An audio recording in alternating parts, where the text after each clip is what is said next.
ನ್ಯೂಸ್ವರೆಗೆ ಮತ್ಸಾಗತ್ತ. ನಾನು ರೇವಣ್ಣ ನಿಮ್ಮನ್ನು ಕೇಳ್ತೀನಿ. ಪ್ರತಿಪಕ್ಷದ ನಾಯಕರಾಗಿದ್ದರು ಸಿದ್ದರಾಮಯ್ಯ, ಅಧಿಕಾರಕ್ಕೆ ಬಂದು 3.5-4 ತಿಂಗಳಾಗಿದೆ. ಹಿಂದೆ ಅವರು ಇಡೀ ಸ್ಟೇಟಿಗೆ ಪ್ರತಿಪಕ್ಷ ನಾಯಕರು. ರೇವಣ್ಣವರು ಅಲ್ಲಿ ಶಾಸಕರಿರ್ಬೋದು ಅಥವಾ ಜಿಲ್ಲೆಯಲ್ಲಿ ಭಾಳ ಪ್ರಭಾವಿ ನಾಯಕರಿರ್ಬೋದು. ಹಿಂದೆ ಸೋಮಣ್ಣ ಕೂಡ ಭಾಳ ರಾಜಕೀಯ ವೈರಿಗಳಾದರೂ ಕೂಡ ಉಸ್ತುವಾರಿ ಮಂತ್ರಿಗಳಾದ ಭಾಳ ಕ್ಲೋಸ್ ಆದರು ಅಂತ ಒಂದು ಆರೋಪ. ಲಿಂಬಾವಳಿ ಕೂಡ ಉಸ್ತುವಾರಿ ಮಂತ್ರಿ ಆದರೂ ಅವ್ರ ಮನೆಗೆ ಹೋಗ್ತಾರೆ ಅಂತ ಆರೋಪ. ಮೊನ್ನೆ ತಾನೇ ಕೆಲವು ಕಾಂಗ್ರೆಸ್ ನಾಯಕರು ನಿಮ್ಮವರೇ ಬಂದು ನೀವು ಹೋಗಿದ್ದಾರೆ ನೋಡಿ ಸ್ವಾಮಿ ಉಸ್ತುವಾರಿ ಮಂತ್ರಿ ಯಾರನ್ನಾದ್ರೂ ಹಾಕಿ, ಆದರೆ ರೇವಣ್ಣವ್ರ ಮನೆಗೆ ಮಾತ್ರ ಕಳಿಸ್ಬೇಡಿ. ಅಲ್ಲಿ ಹೋಗ್ತಾ ಇದ್ದಂಗೆ ಅದು ಏನೋ ಒಂಥರ ಕರಗೋಗ್ಬಿಡ್ತಾರೆ, ಮತ್ತೆ ಸರ್ಕಾರ ಅವ್ರದೇ ಅನ್ನೋದು. ಆದರೆ ನೀವು ಚುನಾವಣೆ ಹತ್ರ ಬರ್ತಾ ಇದ್ದಾಗೆ ಈ ಅಭಿವೃದ್ಧಿ ವಿಚಾರ ಅವರೇ ನೇರ ಹೊಣೆ, ಅವರಿಂದನೇ ಆಯಿತು ಅಂತ ನೀವು ಹಿಂದೆ ಅಪೋಸಿಷನ್ ಲೀಡರಾಗಿ ಯಾಕೆ ಸಿದ್ದರಾಮಯ್ಯ ಪ್ರಸ್ತಾಪ ಮಾಡಲಿಲ್ಲ? ಹಾಸನ ಹಿಂದುಳಿದಿದೆ ಅಂತ ಹೇಳ್ಬಿಟ್ಟು. ಈಗ ನಾವು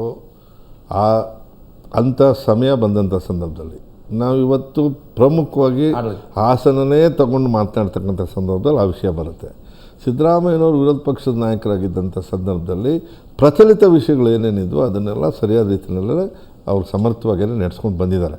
ಅವತ್ತು ಈ ಹಾಸನಿಗೆ ಇಷ್ಟು ಪ್ರಾಮಿನೆನ್ಸ್ ಆಗಲಿ, ಈ ರೀತಿ ಏನೋ ನಡೀತಾಯಿದೆ ಅನ್ನೋದಕ್ಕೆ ಆ ಸರ್ಕಾರದಲ್ಲಿ ಮಾತಾಡಬೇಕು ಅಂದರೆ ನೀವು ಸೋಮಣ್ಣ ಅವ್ರ ಹೆಸರು ಎತ್ತಿದ್ರಿ. ನಾನು ಸ್ನೇಹಿತೆ ಸೋಮಣ್ಣ ಕೊನೆಗೆ ನನಗೆ ಬಿಡುಗಡೆ ಮಾಡಿದ್ರೆ ಸಾಕು ಅಂತ ಬಂದು ಮಂತ್ರಿ ಸ್ಥಾನ ಅಲ್ಲಿ ಬೇಡ, ಉಸ್ತುವಾರಿ ಬೇಡ ಅಂತ ಕೇಳಿದ್ರು ಯಡಿಯೂರಪ್ಪ. ಬಂದೆ ಬಟ್ ಹೋಗಲೇ ಇಲ್ಲ. ಇವೆಲ್ಲ ನಡೆದಿವೆ, ನೀವು ಹೋಲಿಕೆ ಹೇಳೋದೇ ಇರಲಿಲ್ಲ.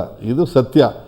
ಅಲ್ಲಿ ಒಂದು ಏನು ಬೇರೆ ಬೇರೆ ರಾಜ್ಯಗಳಿಗೆ ಬೇರೆ ಬೇರೆ ಜಿಲ್ಲೆಗಳನ್ನ ಸಾಮ್ರಾಜ್ಯ ಅಂತ ಹೇಳ್ತಾರೋ, ರಿಪಬ್ಲಿಕ್ ಆಫ್ ಹಾಸನ ಅಂತ ಹೇಳಿದ್ರೆ ತಪ್ಪೇನಿಲ್ಲ. ಅಂದರೆ ನೀವು ನಿಮ್ಮ ಸರ್ಕಾರಲ್ಲಿ ಇರಲ್ಲ ಅಲ್ಲಿ. ಅಲ್ಲ, ಈಗ ನಮ್ಗೆ ಆ ಮಾತು ಇವತ್ತು ಹೇಳೋಕ್ಕಾಗಲ್ಲ. ಇವತ್ತು ನಮ್ಮ ಸರ್ಕಾರ ಇದೆ, ಹಂಗೆ ನಡ್ಕೊಳ್ತಾರೆ ಅವರು. ಇವತ್ತಿಗೂ ಕೂಡ ಹಂಗೆ ನಡ್ಕೊಳ್ಳೋಕೆ ಪ್ರಯತ್ನ ಮಾಡ್ತಾರೆ. ಅದನ್ನು ಸಿದ್ದರಾಮಯ್ಯನವರು ಯಾವ ರೀತಿ ನಡೆಸ್ಬೇಕು. ಮಹೇಂದ್ರ ಒಂದು ಪ್ರಶ್ನೆ ಇರೋದು ಏನಂದರೆ, ಯಾವುದೇ ಸರ್ಕಾರ ಬರಲಿ ಹಾಸನದಲ್ಲಿ ಮಾತ್ರ ರೇವಣ್ಣವ್ರ ಸರ್ಕಾರ ಇರುತ್ತೆ. ಅದಕ್ಕೆ ರೇವಣ್ಣವರು ಟೈಮಲ್ಲಿ ಸೋಮಣ್ಣ ಏನೇ ಹೋದ್ರು ಕೂಡ ಕೊನೆಗೆ ಯಡಿಯೂರಪ್ಪನ ಕೈ ಮುಗಿದ್ರು, ನಮ್ಗೆ ಉಸ್ತುವಾರಿ ಬೇಡ ಹೋಗಲೇ ಇಲ್ಲ. ಲಿಂಬಾವಳಿ ಕೂಡ ಸುಮಾರು ಸಲ ಹೋಗಲೇ ಇಲ್ಲ ಅಲ್ಲಿಗೆ. ಅಂದರೆ ಅಲ್ಲಿ ಸರ್ಕಾರ ಅವ್ರದೇ ಅಂತ. ಸರ್ಕಾರ ಇರುವಾಗ ಈಗ ಹಿಂದುಳಿದ ಪ್ರಶ್ನೆ ಅಂತ ಬಂದಾಗ ಅಲ್ಲಿಯವರೇ ಅದನ್ನು ನಿಭಾಯಿಸಬೇಕಾಗಿತ್ತು. ಅದನ್ನ ಅವ್ರ ಶಕ್ತಿ ಅಂತ ಅನ್ಕೊಳ್ಳಿ ನೀವು. ಅದನ್ನ ಬಳ್ಳಾರಿ ರೆಡ್ಡಿಗಳು ಕೂಡ ಶಕ್ತಿನೇ. ಬಳ್ಳಾರಿ ರೆಡ್ಡಿಗಳನ್ನ ನೋಡಿ, ನಾನು ಹೇಳ್ತೀನಿ ಕೇಳಿ. ಇವತ್ತು ನಿಮಗೆ ಹಾಸನದಲ್ಲಿ ಒಂದು JDS ಪ್ರಾಬಲ್ಯ ಇದೆ ಅಂತ ಹೇಳಿದ್ರೆ ಕೆಲವು ಇದರಲ್ಲಿ ಅದು ಹೆಂಗೆ ಯಾವ ಕಾರಣಕ್ಕೆ ಅಂತ ಹೇಳಿದ್ರೆ ಅದರಲ್ಲಿ ಏನೋ ಒಂದು ಸರ್ವಿಸ್ ಇದೆ ಅಂತ ಲೆಕ್ಕ. ಇವತ್ತು ಪ್ರಜಾಪ್ರಭುತ್ವವನ್ನು ಯಾರೂ ಸಹ ಆ ಮಟ್ಟದ ಮೇಲಾಟ ಮಾಡಿ ಏನೂ ಮಾಡೋಕ್ಕಾಗೋದಿಲ್ಲ. ಇವತ್ತಿನ ಬೆಳವಣಿಗೆ ನೋಡಿ, ಹಾಸನದಲ್ಲಿ ನಾಳೆದು ನಾನು ಕೂಡ ಒಳ್ಳೆ ರಸ್ತೆ ಇದೆ, ಒಳ್ಳೆ ನರಸೀಪುರ ಕೂಡ ನಾನು ಹೋಗಿದ್ದೀನಿ ರಾತ್ರಿನೇ. ಭಾಳ ಒಳ್ಳೆ ರಸ್ತೆ ಇದೆ, ತುಂಬ ಸ್ಕೂಲ್ಗಳು ಕಾಲೇಜ್ಗಳು ಒಳ್ಳೆ ಕೆಲಸ ಮಾಡಿದ್ದಾರೆ. ಆದರೆ ಏನಾಗಿದೆ ಅಂದರೆ ಒಂದಷ್ಟು ಜನ ಚಿನ್ನ ತಟ್ಟೆಯಲ್ಲಿ ಊಟ ಮಾಡ್ತಾರೆ, ಕೆಲವರು ತಾಮ್ರ ತಟ್ಟೆನೂ ಇಲ್ಲ ಅಂತ. ಈ ರೀತಿಯ ತಾರತಮ್ಯದ ಅಭಿವೃದ್ಧಿ ಇದೆ ಅನ್ನೋದೇ ಆರೋಪ. ಅಲ್ಲಿ ಅಭಿವೃದ್ಧಿ ಆಗಿಲ್ಲ ಅಂತ ಯಾರು ಹೇಳ್ತಾ ಇಲ್ಲ. ರೇವಣ್ಣವ್ರಿಗೆ ಊಟ ಇಲ್ಲ, ನಿಮ್ಗೆ ಊಟ ಇದೆ ಅಷ್ಟೇ. ಪ್ರಜಾಪ್ರಭುತ್ವ ವ್ಯವಸ್ಥೆನಲ್ಲಿ ಈ ತರದ ಆರೋಪಗಳು ಸಹಜವಾಗಿ ಇರುತ್ತೆ ಎಲ್ಲ ಕಡೆನೂ. ಇವತ್ತು ಹಾಗೆ ನೋಡ್ಲಿಕ್ಕೆ ಹೋದ್ರೆ ಮೈಸೂರಿನಿಂದ ಇವತ್ತು ಸಿದ್ದರಾಮಯ್ಯನವರು ಮುಖ್ಯಮಂತ್ರಿ ಅಂದರೆ ಇವತ್ತು ಮುಖ್ಯಮಂತ್ರಿ ರಾಜ್ಯದವರು ಮೈಸೂರಿಂದ ಬಂದವರು. ಇಡೀ ಮೈಸೂರು ನಗರ ಭಾಗ ಏನಿದೆ, ನಮ್ಮ ಬೆಂಗಳೂರು ರಾಜಧಾನಿಗಿಂತ ಮುಂಚೆನೇ ಅದು ರಾಜಧಾನಿ. ರಾಜರ ಆಳ್ವಿಕೆನಲ್ಲಿತ್ತು. ಅದು ಆ ಕಾರಣಕ್ಕಾಗಿ ಅದೊಂದಷ್ಟು ಅಭಿವೃದ್ಧಿಯನ್ನು ಹೊಂದಿದೆ. ಅದನ್ನು ಬಿಟ್ಟು ನೀವು ಹೊರಗಡೆ ವರುಣಾ ಕ್ಷೇತ್ರ ಇರ್ಬೋದು, ಬೇರೆ ಕ್ಷೇತ್ರಗಳಿಗೆ ಹೋಗಿ ಅವ್ರದೇ ಕ್ಷೇತ್ರ, ಅದ್ರ ಬಗ್ಗೆ ಮಾತು ಆಡ್ತಿಲ್ಲ, ಏನೂ ಮಾಡ್ತಿಲ್ಲ. ಗ್ರಾಮಗಳಲ್ಲಿ ನಡ್ಕೊಂಡು ಹೋಗ್ಲಿಕ್ಕಾಗಲ್ಲ ನಿಮಗೆ. ಪಾಪಿ ಪ್ರದೇಶ ಜನಗಳು ಒಂದೊಂದು ಅವ್ರದ್ದು ಮನೆ ಅಂಗಳದಲ್ಲಿ ಹೋದ್ರೆ ಪಾಪ ಅವರು ಹೆಮ್ಮೆ ಅಂತ ಹೇಳ್ಕೊಳ್ತಾರೆ. ಸರ್ ಇಲ್ಲಿ ಸಿದ್ದರಾಮಯ್ಯನವ್ರು ಕೂತಿದ್ರು ಸರ್ ಈ ದಂಡೆನಲ್ಲಿ ಅನ್ನೋಷ್ಟು ಹೆಮ್ಮೆ ಅಂತ ಮಾತಾಡ್ತಾರೆ. ಆದರೆ ಅಲ್ಲಿ ಆ ಮನುಷ್ಯರನ್ನ ಆ ವ್ಯವಸ್ಥೆಗಳನ್ನು ನೋಡಿದ್ರೆ ನಿಮಗೆ ಬೇಜಾರಾಗತ್ತೆ. ಅದನ್ನ ಬಿಟ್ಕೊಂಡು ಪೊಲಿಟಿಕಲ್ ಆಗಿ ಹೋಗಿ ಇವತ್ತು ಅಂದ್ರೆ ಜನತ ದರ್ಶನ ಮಾಡಲಿ, ಜನರ ಸಮಸ್ಯೆಗೆ ಅಟೆಂಡ್ ಆಗಲಿ, ಅಭಿವೃದ್ಧಿ ಮಾಡಲಿ. ಸಿಕ್ಕಾಪಟ್ಟೆ ಜನ ಬಂದ್ಬಿಟ್ಟು ಹೋಗಾರೆ ಹಾಸನ ಅಭಿವೃದ್ಧಿಗೆ ಇವ್ರು ಕೆಲಸ ಮಾಡಲಿ, ತುಂಬಾ ಸಂತೋಷ, ಎಲ್ಲರೂ ಸ್ವಾಗತ ಮಾಡಬೇಕು. ಪಕ್ಕದಲ್ಲಿ ಚಿಕ್ಕಮಗಳೂರಿದೆ, ಮಳೆ ಬಂದು ಇವತ್ತು ಅಡಿಕೆ ಕೊಳತು ಹೋಗಿ ಇವತ್ತು ಅಲ್ಲಿಯ ರೈತ ಆಕಾಶ ನೋಡ್ಕೊಂಡು ಕೂತಿದ್ದಾನೆ. ಒಟ್ಟು ಪರಿಸ್ಥಿತಿ ಚಿಂತಾಜನಕ ಆಗಿದೆ. ತೆಂಗಿಗೆ ಬೆಲೆ ಇಲ್ಲ, ಅಲ್ಲಿ ತೆಂಗು ಒಣಗಿ ಹೋಗ್ತಾ ಇದೆ. ಇವತ್ತು ಇಡೀ ರಾಜ್ಯಕ್ಕೆ ಮಳೆ ಕೊಟ್ಟಿದೆ ಆ ಭಾಗದ ಜಿಲ್ಲೆಗಳು. ಇವತ್ತು ಚಿಕ್ಕಮಗಳೂರು ಜಿಲ್ಲೆ ಈ ಭಾಗದಲ್ಲಿ ಮಳೆ ಬಂದ್ರೆ ಇಡೀ ರಾಜ್ಯಕ್ಕೆ ನೀರಾಗ್ತದೆ. ಆದ್ರೆ ಆ ಜಿಲ್ಲೆ ಇವತ್ತು ಸಫರಿಂಗ್.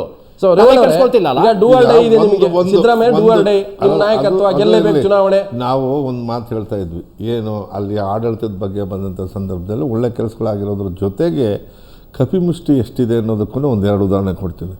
ನೀವು ಹಾಲು ಉತ್ಪಾದಕರ ಸಂಘವನ್ನು ವಿತೌಟ್ ರೇವಣ್ಣ ಒಂದು ಸಂಘ ಮಾಡೋಕ್ಕಾಗ್ತಾ ಇಲ್ಲ. ಅಲ್ಲಿ ಎಷ್ಟು ಸಂಘ ಅದೇ ಶಕ್ತಿ ಅಂತ ಹೇಳ್ತಾರೆ ಮಹೇಂದ್ರ. ಅದೇ ಮಾಡಲ್ಲ. ಯಾಕೆ ಅಂದರೆ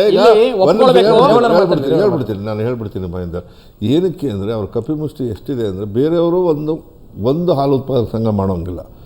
ಈಗ ಹಾಲು ಉತ್ಪಾದಕ ಸಂಘದಿಂದ ಎಲ್ಲ ರೈತರಿಗೂ ಸಹಾಯ ಆಗಬೇಕು. ಆದರೆ ಇವ್ರು ಆಯ್ಕೆ ಆಗೋದಕ್ಕೆ ಎಷ್ಟು ಬೇಕೋ ಅಷ್ಟು ಸಂಘ ಮಾತ್ರ ಇದೆ ಅದು ಹೊರತು ಬೇಕಾದವ್ರು ಮಾತ್ರ. ಬೇಕಾದವ್ರು ಮಾತ್ರ ಹೋದ್ರು. ಇನ್ನೊಂದು ಹಾಲು ಉತ್ಪಾದಕ ಸಂಘದಲ್ಲಿ ಆಗೋಕ್ಕಾಗಲ್ಲ. ತುಂಬಾ ಒಂದನೇದು. ಎರಡನೇದು, ಯಾವ ಮುಖ್ಯಮಂತ್ರಿ ಆಡಳಿತವನ್ನು ಮಾಡ್ತಾರೋ ಅವ್ರ ಜೊತೆಯಲ್ಲಿ ಕೈ ಜೋಡಿಸ್ಕೊಂಡು ಅಲ್ಲಿಂದ ಇವರ ಒಳ ರಾಜಕೀಯವನ್ನು ಮಾಡಿ ಆ ಕ್ಷೇತ್ರಕ್ಕೆ ಏನು ಬೇಕೋ ತಗೊಳ್ಳೋದ್ರಲ್ಲಿ ಇವ್ರು ಎತ್ತಿದ ಕೈ ಅಲ್ಲಿ. ಅಂದ್ರೆ ಹೇಳೋರು ನೀವು ಒಂದು ಮಾತನ್ನು ಒಪ್ಕೊಂಡಿದ್ದೀರಿ, ಅವರು ರೂಲಿಂಗ್ ಪಾರ್ಟಿ ಜೊತೆ ರೂಲಿಂಗ್ ಪಾರ್ಟಿಯವ್ರು ಆಗ್ತಾರೆ ಅಂತ ಹೇಳ್ತಿದ್ರಿ. ಖಂಡಿತ ಆ ಕೆಲಸವನ್ನು ಅವರು ಚಾಣಕ್ಯತನ ಅಂತಿರೋ ಅದನ್ನ ಅವರು ಸೇರ್ಕೊಳ್ತಾರೆ ಅದು ನಿಮ್ಗೆ ಅಂತಿರೋ. ಅನುಭವ ಆಗಿದೆ. ರೇವಣ್ಣನವರು ಒಂದ್ ಮಾತನ್ನ ಅಲ್ಲ, ಒಪ್ಕೊಂಡಿದ್ದಾರೆ. ನಾನು ವೆಂಕಟೇಶ್ ಮೂರ್ತಿ ಅವ್ರು ಕೇಳ್ತಿದ್ದೆ. ಇಲ್ಲಿ ಆಗಲ್ಲ, ಒಂದೇ ನಿಮಿಷ ನಾನು ಇಲ್ಲಿ ಆಗಲ್ಲ ಅಂತ ಹೇಳ್ತೀರ ಅಷ್ಟೇ. ಮತ್ತೆ ಯಾಕೆ ಅವರು ನಿಯೋಗ ಈ ಬಂದು ಸರ್ಕಾರದಲ್ಲಿ ಅಲ್ಲ ಸಿದ್ದರಾಮಯ್ಯನವ್ರ ಹತ್ರ ಆಗಲ್ಲ ಅಂತ ಹೇಳಿದೆ ಅಷ್ಟೇ. ನೋಡ್ರಿ, ಚಿಕನ್ ಸಾರು ತಿನ್ನಕ್ಕೆ ರೇವಣ್ಣವ್ರ ಮನೆಗೆ ಹೋಗಬೇಡಿ, ಉಸ್ತುವಾರಿ ಮಂತ್ರಿ ಕಳಿಸ್ಬೇಡಿ ಅಂತ ಹೇಳಿದ್ದಾರೆ ಪಕ್ಷದ ನಾಯಕರುಗಳಲ್ಲಿ. ನಾನು ಅದಕ್ಕೆ ಹೇಳ್ತಾ ಇದ್ದೀನಿ, ಹಿಂದಿನ ಮುಖ್ಯಮಂತ್ರಿಗಳಲ್ಲಿ ನಡೆದಂತ ಕಾರ್ಯ ಅನುಭವ ಈ ಅನುಭವ ಅಥವಾ ಇವರ ಒಂದು ಒಡನಾಟ ಈ ಸರ್ಕಾರದಲ್ಲಿ ಸಾಧ್ಯವಿಲ್ಲ. KMF ಬಗ್ಗೆ ಒಂದೇ ಮಾತು ಹೇಳ್ತೀನಿ. KMF ಬಗ್ಗೆ ಹೇಳಿದ್ರು, ಇವತ್ತು ನಮಗೂ ಗೊತ್ತಿರಬೇಕು, ಪ್ರಾಮಾಣಿಕವಾಗಿ ಒಪ್ಕೊಳ್ಬೇಕು. ರೇವಣ್ಣನವರು ಅಲ್ಲ, KMF ಇವತ್ತು ಸದೃಢವಾಗಿದ್ರೆ ಅದು ರೇವಣ್ಣವ್ರ ಕಾರಣ. ರೇವಣ್ಣನವ್ರ ಹೊರತಾಗಿ ಇವತ್ತು ಹಳ್ಳ ಹಿಡಿತಾ ಇದೆ ಸರ್. ಅದು ಅದ್ರ ಬಗ್ಗೆ ಯೋಚನೆ ನಾನು ಮಾಡಬೇಕು. ವೆಂಕಟೇಶ್ ಮೂರ್ತಿ ಜೊತೆ ಮಾತಾಡ್ತೀನಿ. ಯಾಕಂತಂದ್ರೆ ಒಂದು ಕಡೆ ರೇವಣ್ಣ ಹೇಳ್ತಾ ಇದ್ದಾರೆ, ಯಾವ ಸರ್ಕಾರ ಬರುತ್ತೆ ಅವ್ರ ಜೊತೆಗೆ ಒಂದು ರೀತಿ ಹೊಂದಾಣಿಕೆ ಮಾಡ್ಕೊಳ್ತಾರೆ. ಅಲ್ಲಿನ ಯಾರು ದೇವೇಗೌಡರು ಕುಟುಂಬ ಇರ್ಬೋದು ಅಥವಾ ರೇವಣ್ಣ ಪ್ರಮುಖವಾಗಿ.